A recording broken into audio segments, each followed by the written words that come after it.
everybody, so today we're going to be going through another topic, and today is going to be covering on constant difference. Now, very similar to our video on constant total, this question is also a type of ratio question. And in fact, the methods to solving this question here is also going to be very similar, but we need to note the key difference, in this case, the difference here. So let's read this question here to go and find out what we are talking about. Jerry had half as much money as Tom at first. After they had earned each an extra $300, Tom's money became 1.4 times as much money as Jerry. So how much did they have in total? So how do we actually solve this question? Now look at this. They said half 300 1.4 times. All keywords over here. We are looking at the change in the amount of money and subsequently the amount of money they had in total. So as we look through this question here, we notice that from Jerry to Tom, we have two things. At the start, Jerry had half as much money as Tom, so his 1:2.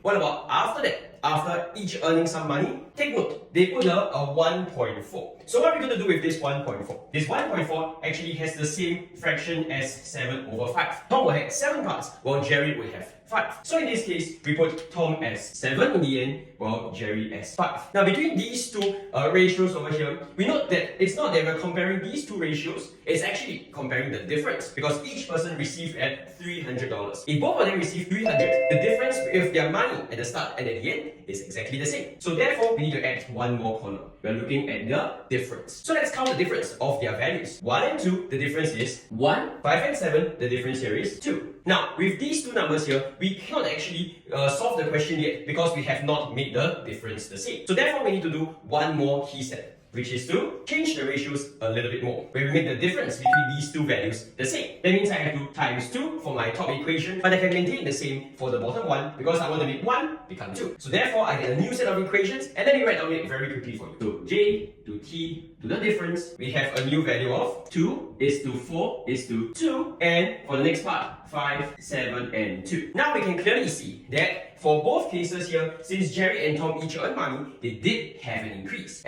of 3 units. Both of them exactly the same. And now this is how we make the changes for both of them the same as well. So therefore, the final part is to calculate out the values. So here, an increase in 3 units. The difference would be 5u minus 2u. They each earn 3 units of money, and 3 units would refer to the $300 that each of them increased. So we have 1 unit, 300 divided by 3, which is $100. And now that we have 1 unit, we can then solve their total amount of money. So in this case, if let's say we're calculating the amount at the end, we can actually calculate your 5 and 7's total. Now, why am I looking at the new ratio? Remember again, I made the difference here the same, so I'm using the new ratio's value. I'm comparing the 3 units that you see in the new ratio, so therefore again, use the new ratio's value. So in the end, 5 and 7 is the total. So 5 units plus 7 units gives us 12 units, and we can find 12 units final answer. 12 units times 100, the final answer in this case